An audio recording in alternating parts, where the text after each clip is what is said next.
And people don't want to listen either. Like not they don't want to listen. They want sound bites. The way that we're geared is like, I need the 8 second. You were born here. You're citizen by birth. I have naturalized through being here. And so when you take citizenship, you take an oath. Yeah. So I want to read the oath to you. Yeah, I want to read that to you. And then read the one, because I think you get a choice here. Yeah. Read the one that you chose. So it says, from this time forward, I pledge my loyalty to Australia and its people, whose democratic beliefs I share, whose rights and liberties I respect, and whose laws I will uphold and obey.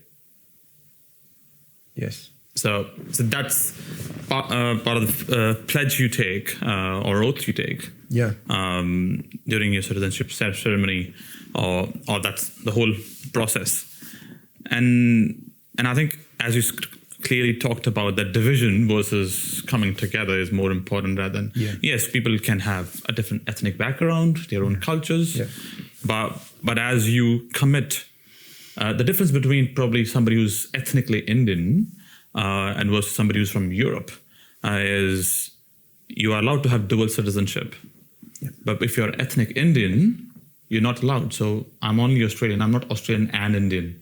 Whereas somebody who's Scottish or some parts of Europe or French, you can have a French passport and an Australian passport. Right. Whereas I can have only one passport, I have only one citizenship. I don't have two citizenship. So is that a rule of India or Australia? India. So you can't have dual citizenship. Why? Do you know why? They don't want to give dual citizenship. You have to choose your loyalties. So which means people who are ethnically Indians coming from India, right, they have made a conscious choice to be Australian. They have left something and they have accepted one. So I think that's a difference between somebody is in two boats. Right. Versus, so I think that's a conscious very choice that, yes, I have a second or a third or multiple passports one can have if they choose to, whatever. But who are specifically from India, who were born there, it's a choice they have made too. And then, so I want you to talk a bit further on the same idea of division versus bringing together, because it's easy to divide, and it's hard work to bring people together. It's so easy. It's the lazy politics is to divide. Yeah, it's difficult. Hard politics is to bring people together. Yes, and people don't want to listen either. Like they don't want to listen. They want sound bites. The way that we're geared is like, I need the 8 second version. Yeah, it's not as simple as that. You could take. I'm sure there's probably 20 samples of my language today that you could take an 8 second example of and make me look like an idiot. And the opposite. Yeah. Like, you got to be careful about the 8 second soundbite. Yeah. So, and then people who on both sides of the politics, when they get trained on running campaigns, so both the sides are trained on to have the messaging for somebody for year 5 or year 8. Not so. Yeah, because that was my training. But that's wrong, because that assumes no agency of a citizen. That assumes that citizen is not bothered about the long form argument, how challenging it might be. It assumes that yes, the citizenry are there. So we will have a simplified message. The plebs. I don't want to assume their agency. Yeah. But my intention is that all citizens have agency, and let's have the long form argument. And then, as we talked about, the lazy politics is of division. Yes. And the hard work politics is for bringing people together. Yeah. Yeah, you've hit on something that's quite core to our current political state, I believe, as in the state we're in, the situation we're in. So, I think I mentioned it right at the beginning about the. That sort of idea that they've lost touch with the people. Well, they've lost touch with the people because they consider them, the plebs. They just need to be told. We just need to give them this messaging. And, as a person that's running as a candidate, you might get told, here's your top 4 points that you've got to talk about.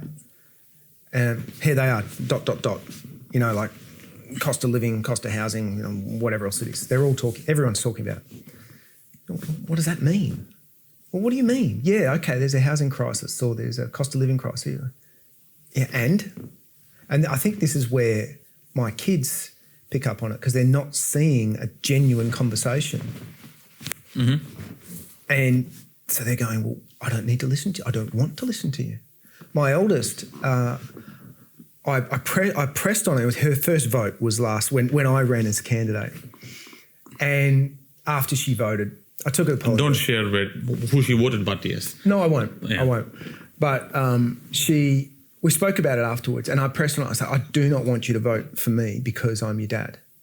And later on, she I mean, it's obvious that at that level, who she's but I really wanted her to make her own decision, and she told me who she voted for because I went for Lower House State, obviously, so I was going as a local candidate for Central Wheat Belt for the Liberal Party, and we spoke about how she voted for the Upper House, and then when she went to do a federal, she explained how she voted federally when we spoke about it, and her criteria was she literally went to their websites and to their social media forums. She spent the time. She spent quite a while doing it. She figured out what their policies were and read what they were about. Very briefly, just a quick run over. But that's enough for young people these days to just... And I didn't tell her to do that. My youngest one, she's quite similar. She's just disconnected. If it's the bobbling head talking on mainstream media,